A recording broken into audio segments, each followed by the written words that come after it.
오늘은 고린도후서 11장을 읽습니다. 이제 고린도후서도 막바지에 다가갑니다. 오늘 우리가 묵상할 주제가 하나님의 열심, 하나님의 열심. 우리 2절 말씀입니다. 어떤 것이 하나님의 열심이고 어떤 것이 인간적인 열심인가를 우리가 말씀을 통해서 깊이 묵상할 수 있기를 바랍니다. 2절 말씀 함께 읽습니다. 내가 하나님의 열심으로 너희를 위하여 열심 내노니 내가 너희를 정결한 처녀로 한 남편인 그리스도께 드리려고 중매함이로다. 아멘. 이 하나님의 열심으로 NIV 영어 성경에 보면 with a godly jealousy 그랬습니다. 직역하면 경건한 질투 그런 뜻입니다. 하나님이 너무 사랑하면 그 사랑 속에는 사랑에 대한 목적을 따라가지 못할 때 반드시 어떤 질투가 임하게 되는 것을 예고하고 있습니다. 사도 바울은 고린도 교회를 무척 사랑했습니다. 그 분쟁의 소식을 듣고 고린도 전서를 먼저 보냅니다. 그 편지를 받고 일부 교인들은 자신들의 잘못을 깨닫고 복음으로 다시 돌아옵니다. 그런데 아직도 여전히 일부 사람들은 거짓 사도들의 가르침과 거짓 사도들의 그 동료에 따라서 사도 바울이 무슨 사도냐, 아무리 생각해도 사도가 아니지 않느냐, 그리고 바울을 괴롭힙니다. 이 바울의 특징은 아주 겸손한 사역입니다. 나서기를 좋아하지 않습니다. 그런데 오늘 11장과 12장에 보면 나도 좀 자랑 좀 해보자. 그러면서 내가 자랑할 것이 무엇인가? 그 자랑이라고 하는 것이 나의 사도 직분이 어떤 것인가를 오늘 우리에게 말씀을 합니다. 그러면 우리가 이 하나님의 열심과 사람의 열심의 차이를 분명히 기억해 주시기 바랍니다. 사람의 열심은 두 가지입니다. 자기 과시, 자기 자랑입니다. 내가 무엇을 했다. 어느 누구도 하지 못하는 것 내가 했다. 그런데 그 결과는 반드시 실패입니다. 그게 인간적인 열심입니다. 반면에 하나님의 열심은 오직 사랑입니다. 그런데 그 결과는 모두에게 기쁨이요 모두에게 만족이 됩니다. 미국의 어느 선교사가 한국을 자원해서 그 선교사 부부가 한국 땅에서 만 3년 동안 정말 죽도록 선교하는 일에 헌신했습니다. 다른 선교사들은 교단에 소속이 돼서 교단의 후원과 지원을 받습니다. 그런데 이분은 교단 소속이 아니라 자비로 사도 바울처럼 자기의 전 재산을 처분하고 내가 정말 그 다른 민족을 위해서 한번 일해보자. 그리고 3년 동안 열심히 노력했습니다. 그런데 3년쯤 지나니까 가지고 있던 재산 전부 다 허비됐습니다. 이제 남은 게 없습니다. 도저히 이제는 체력적으로나 경제력으로 이 사명을 감당할 방법이 없습니다. 그래서는 한국을 떠날 각오를 하고 무릎을 꿇었습니다. 하나님, 더 이상 나 여기서 못하겠습니다. 떠나겠습니다. 그런데 어떤 음성을 들었느냐? 이제까지는 네가 수고했지만은 이제부터는 내가 하겠다. 그러니까 이제까지는 사람의 열심으로 애쓴 것밖에 없다는 겁니다. 그런데 나지막하게 들려온 음성은 넌 이제 사람의 열심 버려. 내가 할게. 하나님의 열심을 깨달은 겁니다. 그리고 순종했습니다. 아무것도 없습니다. 그런데 기도하기만 하면 누군가가 협력하고 누군가가 힘이 되어줘서 사역을 감당할 수 있었다고 하는 놀라운 간증입니다. 그것이 사람의 열심과 하나님의 열심의 차이인 줄 압니다.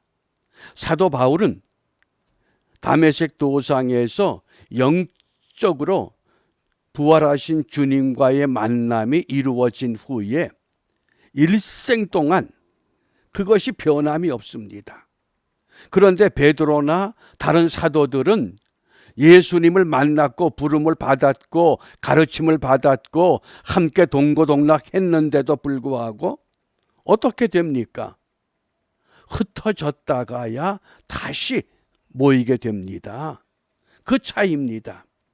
그러면 오늘 이 바울이 정말 하나님의 열심을 왜 품을 수밖에 없었느냐? 그렇게 사랑하는 고린도 교회가, 그 성도들이 일부가 여전히 다른 것에 붙잡혀 버린 겁니다. 바울이 전했던 그 복음, 바울이 전한 예수, 바울이 전한 그 영에 소속되지 못한 것을 안타까워하는 겁니다. 우리가 이 사람의 열심과 하나님의 열심을 잘 구분해야 합니다. 내가 하고 있는 이것이 나의 열심인가 아니면 정말 주님이 나에게 주신 마음인가. 그래서 하나님의 열심이 어떤 결과를 이루느냐, 이사야 9장 7절입니다. 메시아 선언이 이루어지고 그 메시아의 선언이 반드시 성취된다고 하는 것을 오늘 우리에게 말씀합니다. 그 정사와 평강의 더함이 무궁하며 또 다윗의 위에 앉아서 그 나라를 굳게 세우고 자금 이후 영원토록 공평과 정의로 그것을 보존하실 것이라. 만군의 여호와의 열심, 만군의 여호와의 열심이 이를 이루시리라. 하나님의 열심은 반드시 이루어집니다. 무엇을 이루겠다고 하셨습니까? 6절입니다. 이는 한 아기가 우리에게 낳고 한 아들을 우리에게 주신 바 되었는데 그 어깨에는 정사를 메었고 그 이름은 기묘자라 모사라 전능하신 하나님이라 영존하시는 아버지라 평강의 왕이라 할 것임이라. 장차 메시아가 이 땅에 오실 텐데 하나님의 열심으로 반드시 그 메시아 예언이 성취될 것이라고 하는 것, 분명히 선지자 이사야를 통해서 우리에게 말씀하셨습니다. 이게 하나님의 열심입니다. 하나님의 열심은 오직 사랑입니다. 하나님의 열심은 반드시 성취된다고 하는 것입니다. 반면에 인간적인 열심, 사람의 열심이 어떠한가를 좀 살펴봅니다. 열왕기상 19장의 10절과 14절 말씀이 똑같은 고백입니다. 엘리야 선지자가 여호와 하나님 앞에 이렇게 하소연합니다. 저가 대답하되 내가 만군의 하나님 여호와를 위하여 열심히 특심하오니 내 열심이 다른 사람보다 유별나지 않습니까? 어느 누구도 하지 못하는 그 열심을 내가 했지 않습니까? 그 고백입니다. 엘리야가 어떤 일을 했습니까? 3년별 비가 오지 아니할 때에 엘리야는 바알과 아세라 선지자들 갈멜산으로 모여라. 그리고는 바알 선지자 450명, 아세라 선지자 400명, 850대 1입니다.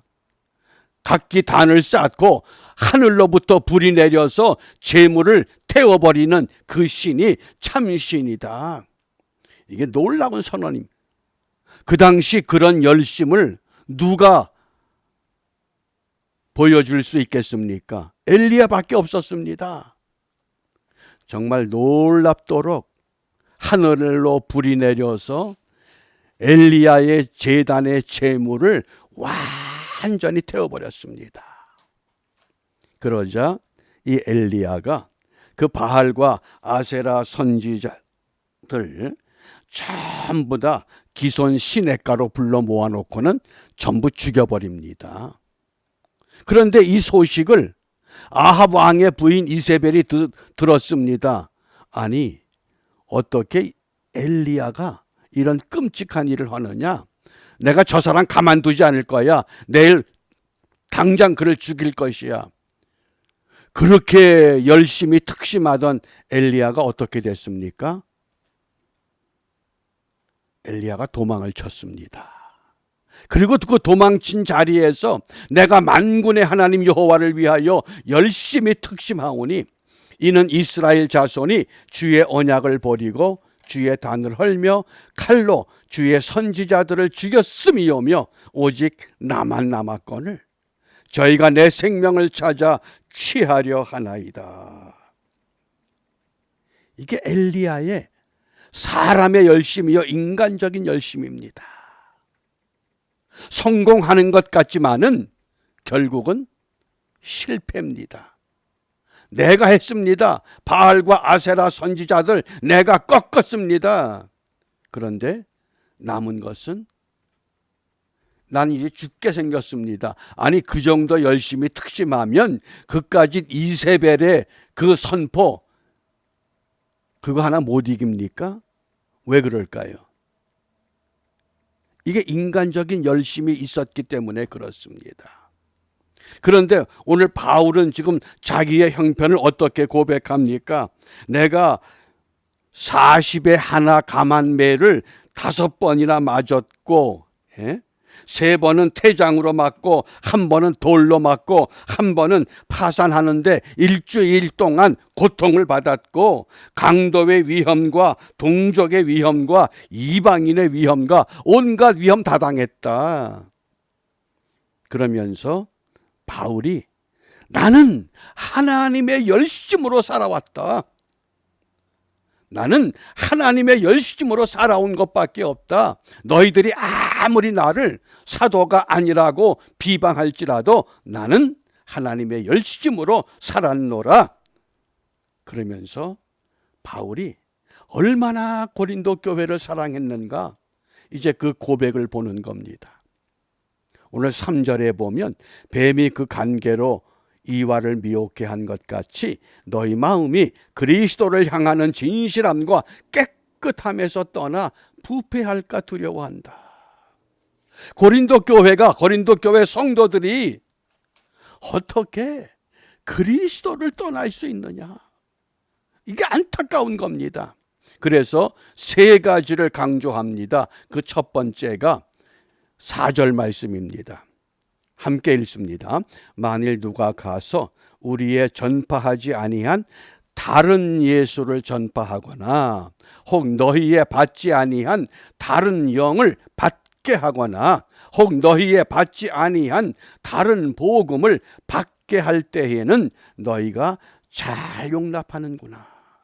다른 예수, 다른 영, 다른 복음.